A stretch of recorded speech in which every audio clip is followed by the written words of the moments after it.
Celebrati ad Agrigento al Teatro Pirandello i 78 anni dell'autonomia siciliana. Il questore di Agrigento in visita all'Istituto Rita Levi di Montalcini. Inaugurata a Realmonte la Casa del Libro Pascal Schembri. Cronaca: fermato in tempo un ubriaco in autostrada. 9 indagati a Messina per convenzione illegittima al Policlinico.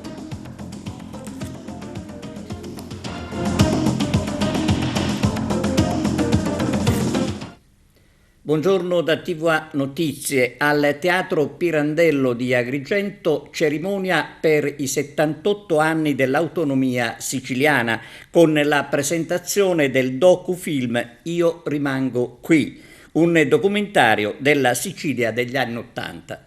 Arturo Cantella. Oggi la presentazione di questo film Io rimango qui, in occasione anche si festeggia la festa dell'autonomia siciliana.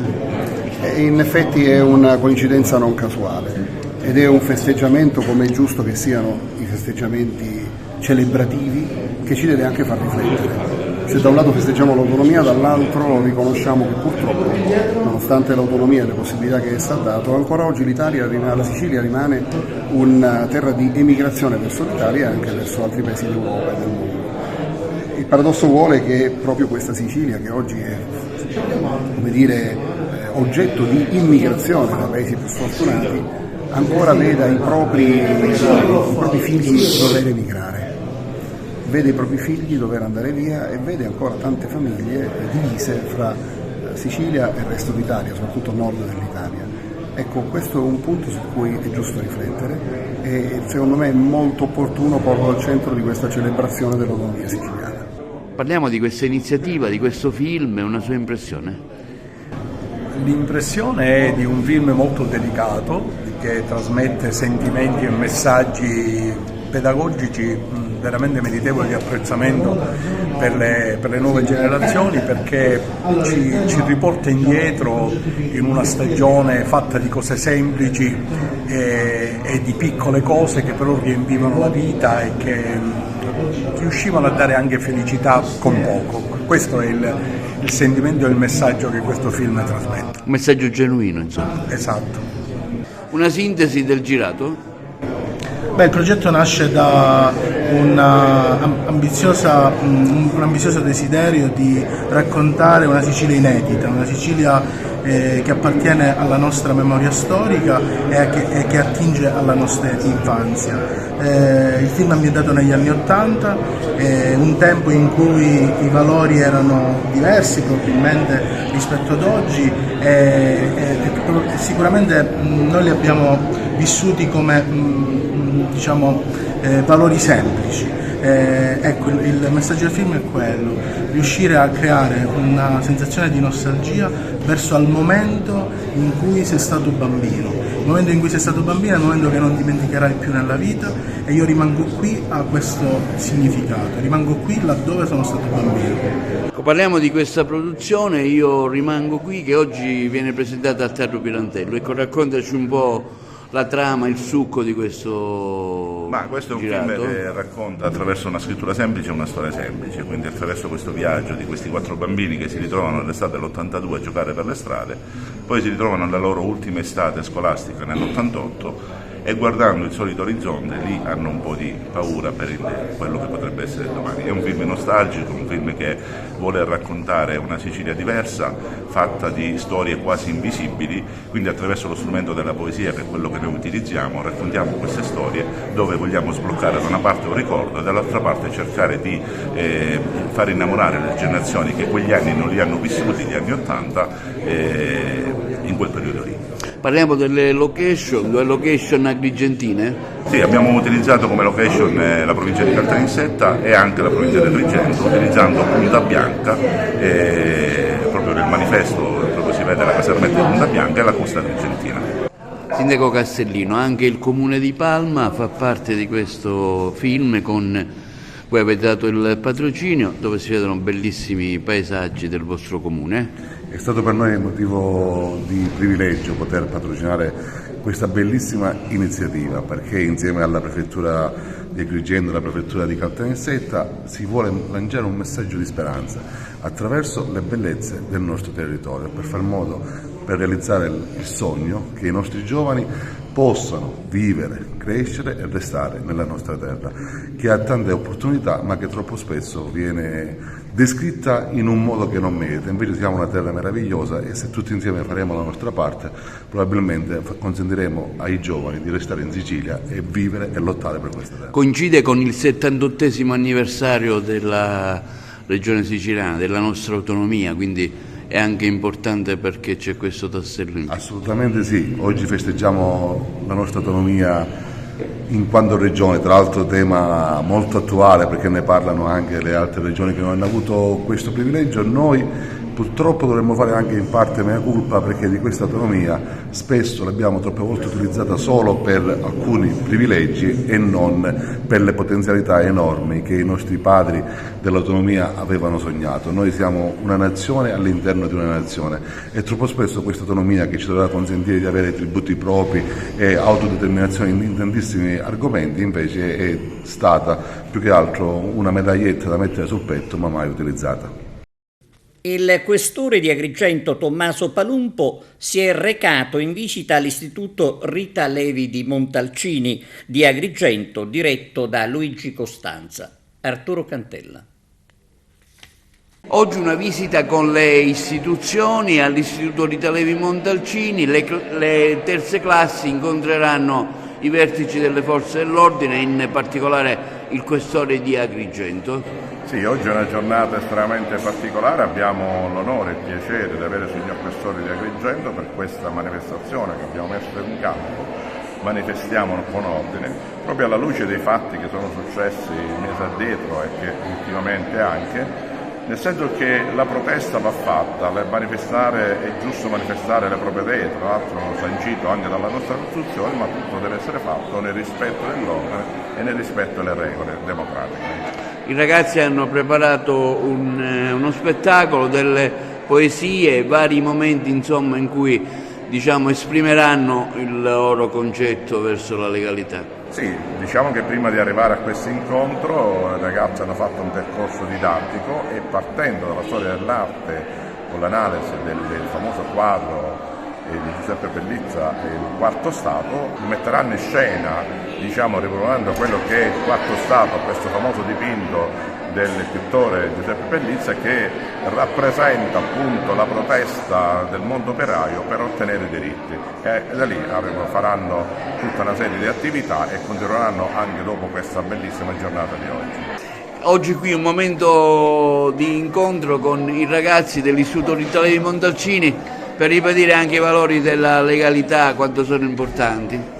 Sì, io ringrazio il dirigente scolastico per l'invito. Per me è sempre un grandissimo piacere e onore avere a che fare con i giovani e soprattutto poter condividere qualche idea con loro su quelli che sono i concetti di legalità, sicurezza, soprattutto su un tema così importante come quello del manifestare, che oggi in qualche modo pone molte criticità su come considerare e come praticare questo diritto. La questura sempre vicino, le istituzioni sempre vicino al mondo della scuola e non solo. Sì, non solo, è il nostro dovere, dobbiamo essere vicini ai cittadini perché lavoriamo per i cittadini. Il Comune ha l'obbligo di essere presente e di stare accanto alle scuole e agli alunni, in particolar modo quando si trattano temi così importanti. Il diritto a manifestare, ma nel rispetto della norma, è un tema quanto mai di attualità in questo periodo. Quindi ritengo che sia opportuno, e ringrazio di questo anche la presenza del Questore, perché spiegare ai ragazzi l'unico limite al diritto, che è il diritto degli altri, quindi il diritto alla libertà e la possibilità di poter manifestare e rappresentare costantemente in assoluta libertà quello che è il proprio pensiero, nel rispetto degli altri. Abbiamo portato avanti un parallelismo tra i manifestanti che sono i protagonisti di quest'opera, ma che avanzano in modo ordinato, rispettoso, seppur deciso nel chiedere e rivendicare i propri diritti. È quello che purtroppo oggi ha caratterizzato e caratterizza le nostre piazze, con dei manifestanti che, è ancora peggio dire che sono dei giovani studenti, che avanzano in modo disordinato, in modo scorretto, se si può dire, non nel rispetto delle leggi, non rispettano i ruoli, non rispettano l'ambiente che ci circonda. Quindi abbiamo cercato proprio di analizzare e capire qual è il ruolo di ognuno e il rispetto di ognuno soprattutto. Visita pastorale dell'Arcivescovo di Agrigento Alessandro Damiano all'Istituto Nautico di Porto Empedocle. Il servizio.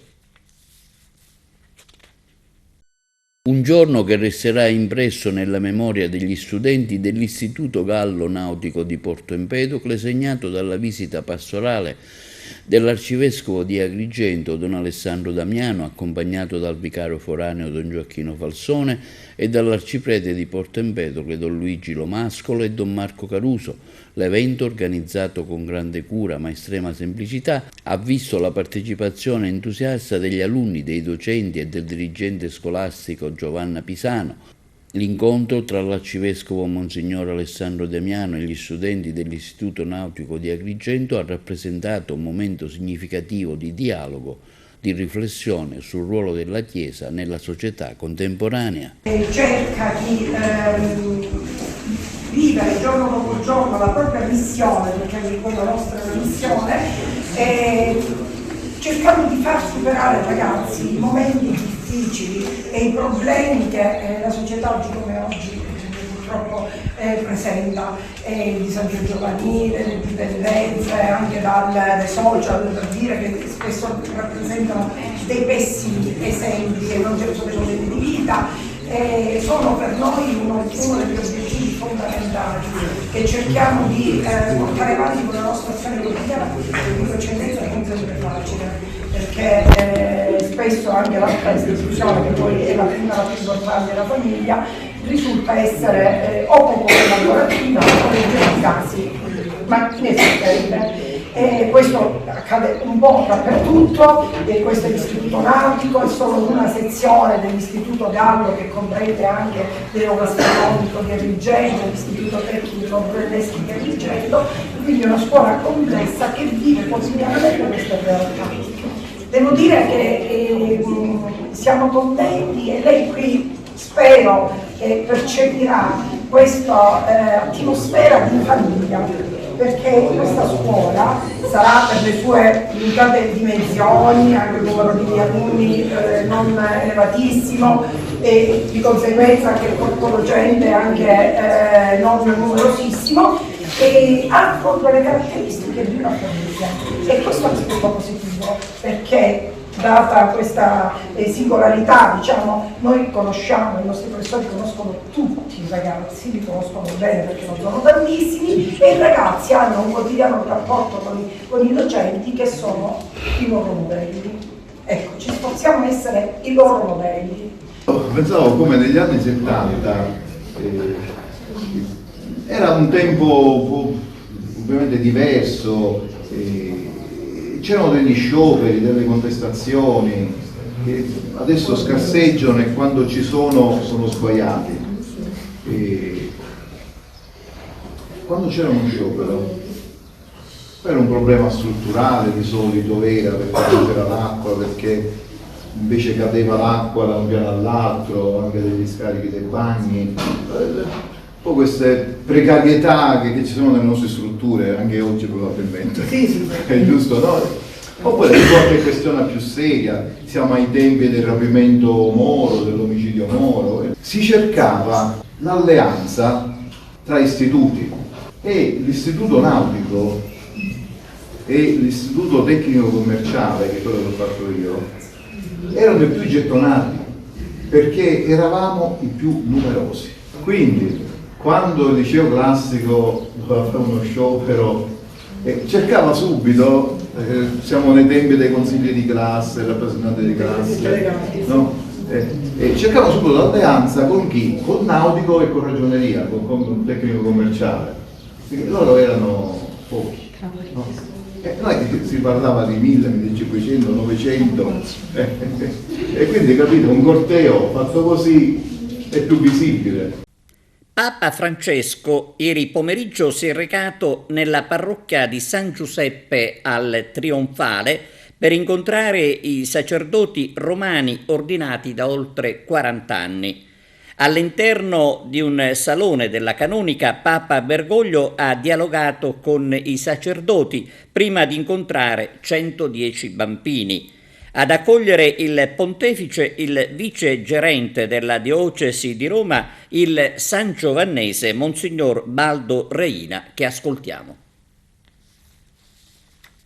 L'incontro tra il Santo Padre e i sacerdoti anziani della nostra diocesi è andato davvero molto bene, è stato l'abbraccio di un padre nei confronti di pastori che hanno dato generosamente la loro vita per le nostre parrocchie, per la nostra diocesi, davvero un momento commovente. Si sono raccontati, hanno raccontato al Papa le loro esperienze, ma anche il loro presente, con le fatiche, con qualche esperienza bella, con qualche esperienza dolorosa, davvero un padre che ha parlato a dei figli e dei figli grandi che hanno parlato a un padre davvero grande nella fede prima ancora che nell'età.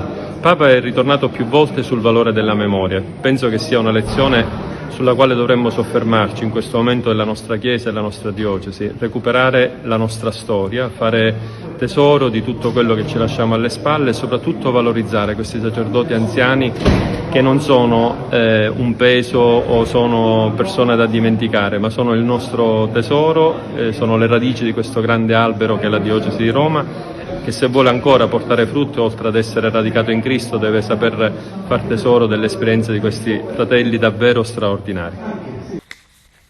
Sulla strage di Casteldaccia, nominati 2 consulenti dalla Procura della Repubblica di Termini Imerese, che scenderanno nella vasca dove hanno perso la vita 6 operai. Il servizio da Palermo. Nominati dalla Procura di Termini Imerese, i consulenti che insieme ai tecnici dei Vigili del Fuoco scenderanno nell'impianto di sollevamento a Casteldaccia dove hanno trovato la morte il socio della Quadrifoglio Group SRL di Partinico, Epifanio Alsazia, e gli operai Roberto Raneri, Ignazio Giordano, Giuseppe Miraglia e Giuseppe La Barbera. I consulenti sono i torinesi Ivan Pavan, docente universitario di chimica industriale, e l'ingegnere chimico Maurizio Onofrio. Avranno il compito di capire cosa sia successo il 6 maggio scorso, quando i lavoratori, senza protezioni, sono scesi nell'impianto e sono stati investiti dai gas e dai liquami. Da comprendere cosa ha trasformato quella vasca a 6 metri di profondità in una camera a gas che ha ucciso gli operai. Gli agenti e la squadra mobile dovranno invece fare tutti gli accertamenti sull'appalto e stabilire le responsabilità, dall'AMAP, società committente dei lavori di Spurgo dei Pozzetti, alla TEC che si è aggiudicata l'appalto, alla Quadrifoglio Group che aveva preso una parte dei lavori in subappalto. Sono 3: Nicolò Di Salvo, titolare della Quadrifoglio, Gaetano Rotolo, direttore dei lavori dell'AMAP, e Giovanni Anselmo, amministratore unico della TEC Infrastrutture SRL di San Cipirello. Bisognerà capire come mai Rotolo, la mattina della strage, ha aperto le porte dell'impianto di sollevamento agli operai che non riuscivano a liberare la fognatura dall'ostruzione, e come mai sono scesi senza le maschere e senza le dotazioni necessarie, compreso lo strumento che rileva la presenza di gas. Inaugurata a Realmonte la Casa del Libro Pascal Schempri, alla presenza delle massime autorità. Margherita Truppiano. Grazie a tutti di essere qua in questo momento che è veramente importante per la città di Realmonte, ma non solamente per la città di Realmonte, perché da qui oggi si leva una voce di cultura che vuole coinvolgere tutte le fasce sociali e nella sua più ampia accezione. È un'iniziativa fortemente voluta da Pascal Schempri, che è stata sposata dal comune di Realmonte, nella quale sia Pascal che il sindaco Sabrina Lattuca mettono a fuoco quello che è l'amore per il proprio territorio attraverso un elemento che è base per la crescita culturale e sociale, la cultura, la Casa del Libro. Oggi siamo qui per inaugurarla. L'odierna manifestazione costituisce un'occasione preziosa per la comunità di Realmonte. Un incontro di riflessione in ordine allo sviluppo culturale del territorio. Un'iniziativa che potrei definire controcorrente, in riferimento alla chiusura di tante biblioteche e librerie. E nella città di Realmonte, località ricca di storia e di monumenti, la città della Scala dei Turchi, della Villa Romana, della Costa del Mito, una città sospesa per magia tra cielo, terra e mare. Viene aperta alla gente la Casa del Libro. Creatività e forza della cultura rappresentano un binomio di assoluta bellezza, posto a servizio principalmente dei giovani e a beneficio di tutti, in quanto la cultura è capace di fare storia e di cogliere i segni del cambiamento. E tutto ciò è per noi tutti motivo di orgoglio e di insegnamento. I tempi che ci aspettano sono carichi di sfide, di prospettive ed anche, come sempre, di incognite. Per tale considerazione non serviranno persone con la testa volta all'indietro, condannate a camminare a ritroso, ma di persone ricche di iniziative e capacità di visione, di lungimiranza, capaci di investire a sostegno della cultura. In un paese che cambia velocemente, eppure qualcuno amava dire si può vivere senza cultura, ovvero con la cultura non si mangia. Ecco l'autentico limite di chi ritiene che la cultura sia un peso, sbagliando notevolmente. La nostra risposta è severa, riconoscendo il valore e la peculiarità del libro e della sua offerta culturale. La Casa del Libro sarà un punto d'incontro della vita democratica dei giovani principalmente e della gente in generale. Un luogo in pieno centro che offre ai cittadini e ai visitatori percorsi di vita nello studio e nella ricerca. Infine, la Casa del Libro ospiterà scrittori ed operatori che sono i veri tessitori della cultura, che con le loro opere letterarie ci emozionano infinitamente. Nel proseguo del tempo è intenzione della Casa del Libro organizzare annualmente una platea di editori, autori e scrittori per discutere e affrontare le politiche librarie in uno sforzo comune.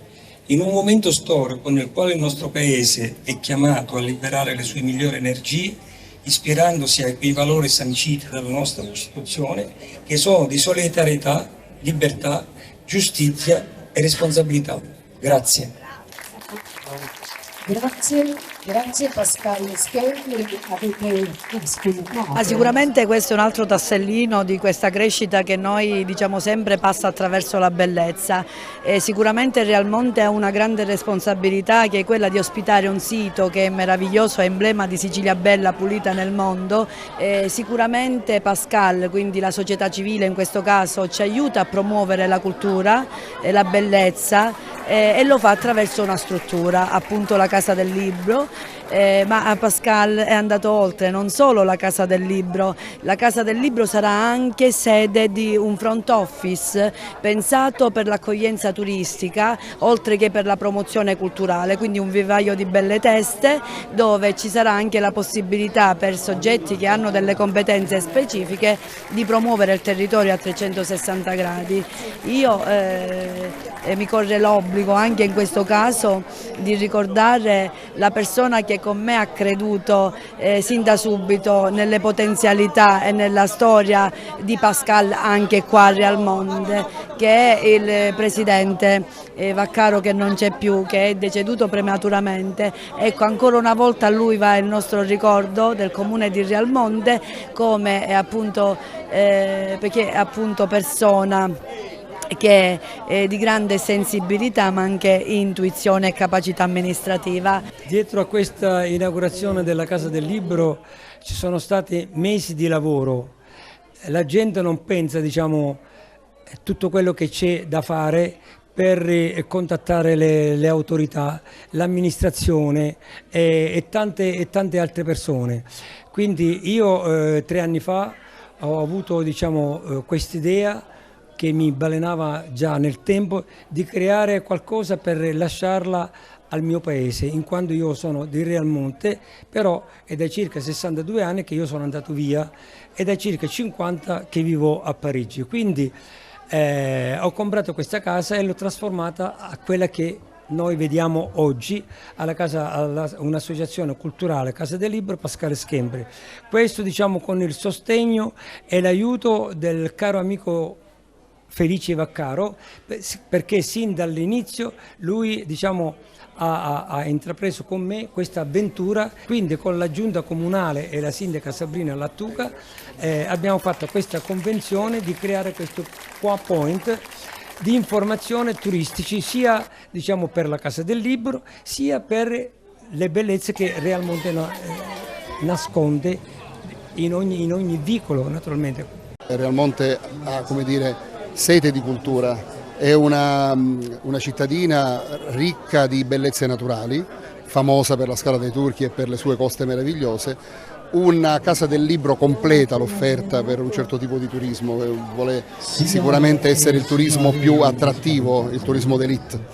E quindi noi ci auguriamo che questa Casa del Libro sia solo l'inizio di una nuova vocazione per Realmonte e per il territorio circostante. Oggi si apre la Casa del Libro di Pascale Schembri, un personaggio illustre della nostra provincia. Certo, è un'iniziativa nuova non tanto proprio per la città di Realmonte, per il comune di Realmonte, ma per tutta la provincia. Agrigento si appresta al 2025 a essere capitale italiana della cultura. Penso che questo sia uno dei tasselli fondamentali affinché la cultura sia l'emblema del nostro stesso territorio. Un momento importantissimo di rilancio di quella che è l'aspetto fondamentale della nostra terra, che è la cultura. Noi abbiamo avuto grandissimi scrittori, Camilleri, Sciascia, abbiamo la strada degli scrittori. Questa casa così bianca e azzurra, con i colori del cielo, delle onde, del mare, rappresenta davvero il bello che abbiamo in questa terra e che deve servire da volano di rilancio per quella che è lo sviluppo economico complessivo, perché come diceva Andrea Camilleri, €1 speso in cultura ha un ritorno di €5 in termini economici, ma non solo per questo, perché la cultura, i libri aprono la mente, il vero viaggio è quello che si fa col pensiero e l'apertura mentale è quello che consente di superare tante cose, comprese le guerre. Pascale è un amico, è davvero è un esempio come persona, come uomo, una persona che non si arrende mai rispetto a quelli che sono i suoi ideali. E la forza del suo pensiero che lo ha portato non soltanto a scrivere ma a investire in questo territorio povero, quindi è un esempio di speranza, di forza, di energia. È molto importante e auspichiamo che ogni cuore, ogni mente diventi la Casa del Libro, poiché la casa arricchisce di sensibilità, arricchisce di cultura e potenzia le capacità espressive, logiche, emotive. Veramente non dobbiamo abbandonare il libro, il caro libro di sempre. Viviamo in mezzo a tante solitudini con internet, col cellulare, e allora per una personalità più armonica ricorriamo al libro che velocizza i pensieri e i sentimenti e ci dà una cultura di differenziazione contro ogni omologazione. E il mio auspicio è, a nome mio personale, nome della FIDAPA che rappresento, e viva la Casa del Libro. Veniamo alla cronaca. Ubriaco e alla guida sull'autostrada Messina-Palermo. Per fortuna è stato bloccato in tempo.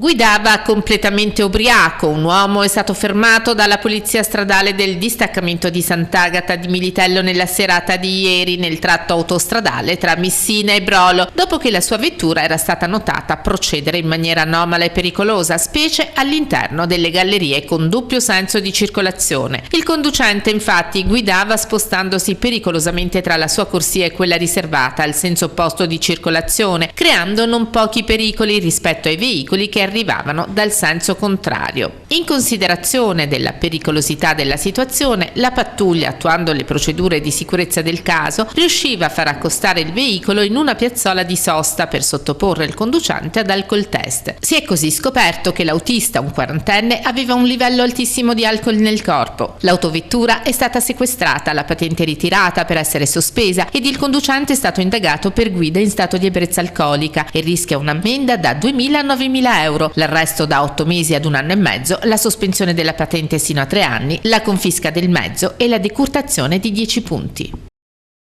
Linea alla regia per la pausa pubblicitaria, ritorniamo con altre notizie di cronaca. A Terrasini, nel Palermitano, ricordate le vittime del naufragio di 4 anni fa del peschereccio Nuova Iside. Il servizio.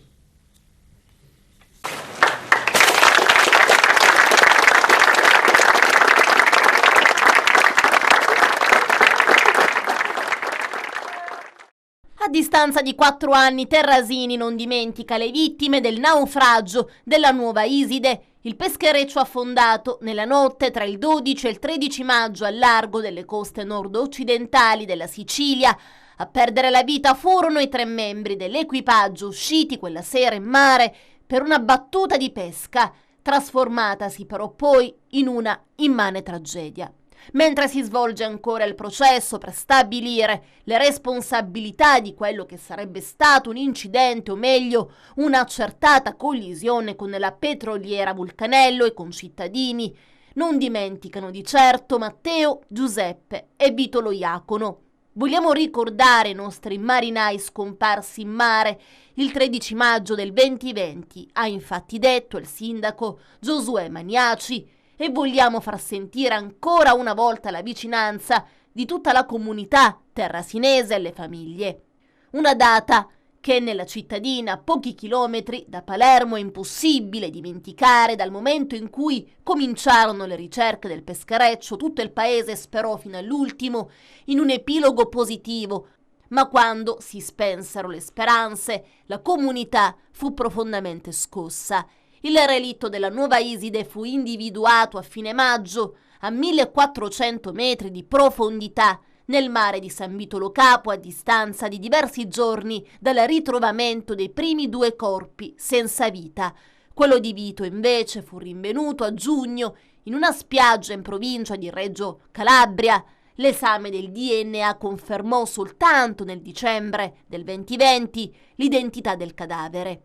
In base alle indagini, il peschereccio avrebbe incrociato sulla stessa rotta la Vulcanello, che lo avrebbe travolto senza prestare soccorso. L'armatore Raffaele Brullo fu accusato di aver tentato di occultare le prove della collisione, ma è stato scagionato da ogni accusa nel 2022. Anche il GIP di Roma, dopo la decisione del Tribunale del Riesame della Cassazione accogliendo la richiesta della Procura, ha di fatto smontato il castello accusatorio che lo riguardava. Il processo per il comandante e alcuni componenti dell'equipaggio è invece tuttora in corso. Sono imputati il comandante della petroliera Gioacchino Costagliola, Giuseppe Caratozzolo, terzo sottufficiale di coperta, e il timoniere della petroliera, il romeno Mihai Giorascu. Quest'ultimo è deceduto mentre era detenuto agli arresti domiciliari in Romania. La società recentemente ha disposto un risarcimento alle famiglie delle vittime. La situazione di potenziale collisione è inequivocabile, così si leggeva nell'ordinanza di custodia cautelare, ma non risulta che sia stata adottata alcuna contromisura dal personale di bordo della petroliera tra le 23:02 e 23:04, periodo in cui entrambe le imbarcazioni si trovavano a una distanza estremamente ravvicinata tra loro. L'orario indicato dal giudice è quello in cui sarebbe avvenuto l'impatto, quindi, ma la Vulcanello avrebbe intercettato la Nuova Iside già da prima, intorno alle 22:30, senza tuttavia far nulla, secondo l'accusa, per evitare di scontrarsi con il peschereccio. Nessun segnale di allarme è stato inviato, la petroliera ha proseguito la sua rotta. Una perizia compiuta nei mesi successivi però non avrebbe consentito di raggiungere con certezza la prova della collisione. Il consulente della procura Giorgio Barba Gelata non avrebbe ravvisato la presenza di vernice della Nuova Iside sulla Vulcanello, pur non escludendo delle piccole compatibilità. 9 indagati e sequestro di 11 milioni di euro a Messina per una convenzione illegittima tra il Policlinico e il centro Nemo Sud. Carabinieri del Comando Provinciale di Messina hanno eseguito nelle scorse ore l'ordinanza applicativa di misure cautelari personali e reali emessa dal GIP del Tribunale Peloritano su richiesta della Procura della Repubblica nei confronti di 9 indagati. Le accuse, a vario titolo, sono di peculato e corruzione per atto contrario ai doveri d'ufficio. Per 4 indagati è stato disposto il divieto temporaneo di contrattare con la pubblica amministrazione ed esercitare impresa in ambito sanitario. Nei confronti di 9 indagati il GIP ha disposto, ciascuno pro quota, il sequestro preventivo di denaro, beni mobili e immobili per l'importo complessivo di 11 milioni di euro pari ai presunti fondi pubblici distratti. L'indagine infatti si trova ancora nella fase preliminare e per gli indagati vale il principio di non colpevolezza fino ad eventuale sentenza definitiva di condanna. I provvedimenti sono relativi ad un'indagine avviata nel 2019 dai carabinieri del nucleo investigativo del Comando Provinciale di Messina,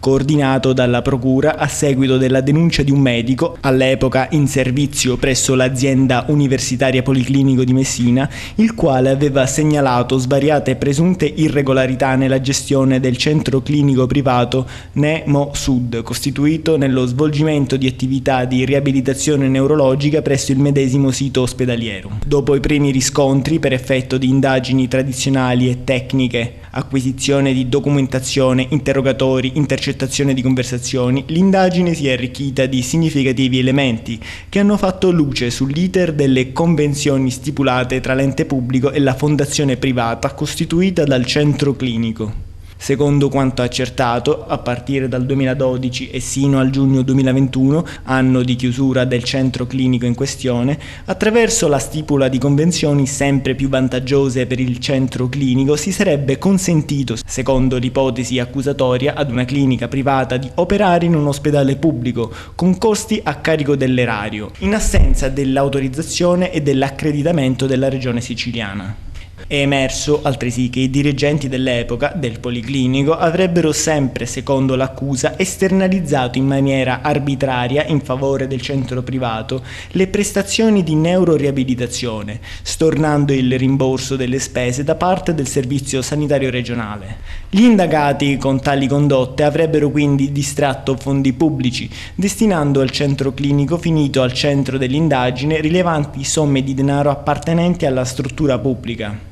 Peraltro è emerso che il centro clinico privato avrebbe qualificato le prestazioni erogate con un codice che prevedeva un rimborso da parte della regione siciliana e ciò nonostante che la medesima regione non avesse programmato quel tipo di prestazione da parte del Policlinico universitario. Nel corso dell'indagine sono emerse anche le condotte, qualificate allo Stato come corruttive, contestate ad un medico del Policlinico, il quale, preposto al controllo e alla verifica delle attività sanitarie del centro clinico privato finito nel mirino della magistratura, avrebbe dapprima sostenuto la sua costituzione e poi permesso l'arbitraria erogazione delle prestazioni di neuroriabilitazione da parte del centro clinico, ricevendo in cambio di tale condotta ritenuta dalla Procura contraria ai doveri del proprio ufficio l'incarico di direttore clinico del centro privato, nonché l'assunzione di alcuni familiari all'interno della medesima struttura privata con contratti di diritto privato. Si precisa che il provvedimento si trova nella fase delle indagini preliminari e che quindi gli indagati sono da presumersi innocenti fino alla sentenza irrevocabile che ne accerti la responsabilità. Il giudizio, che si svolgerà in contraddittorio con le parti e le difese davanti al giudice terzo e imparziale, potrà concludersi anche con la prova dell'assenza di ogni forma di responsabilità in capo agli stessi indagati. E adesso ai nostri microfoni l'ingegnere Dino Barone segnala un presunto caso di abusivismo edilizio in un condominio di via Ugo La Malfa ad Agrigento. Dino Barone, lei oggi con un video che ci ha fornito vuole fare una denuncia relativamente a un caso di abusivismo edilizio e che lei ha già provveduto a segnalare alle autorità cittadine competenti, tra cui la Polizia Municipale. Sì, infatti non è una denuncia o un'accusa, è una messa per i nostri telespettatori e per i cittadini, che purtroppo non è che la città è una città dell'illegalità. Il problema è che purtroppo molti di noi cittadini siamo spinti verso l'illegalità. È un discorso condominiale, però pubblico, e i lavori esterni non si possono fare senza una variante che si fa presso il Comune di Agrigento, gli uffici tecnici. Non ci vuole niente a farla, basta un tecnico, un geometra, un architetto, eccetera, e comunicarlo in maniera utile per prima di iniziare i lavori. Invece questo non è stato fatto, si tratta del condominio che si trova in via Ugo La Malfa 46C, quindi in pieno centro, dove abbiamo dovuto chiamare la polizia urbana, che però è molto impegnata, da 3 giorni deve venire a fare il sopralluogo perché è la polizia antiabusivismo. E purtroppo anche qui dobbiamo dire al signor sindaco, con le buone, però noi amiamo la nostra città come dice lui, ma dobbiamo cercare di far potenziare, proprio oggi nella festa della regione, che abbiamo bisogno di personale specializzato che sappia dove mettere le mani e cercare di fare in modo che la città diventi sempre migliore e proprio in prossimità della famosa frase, occasione di Agrigento Capitale 2025. Ed è tutto, grazie per la vostra attenzione e arrivederci.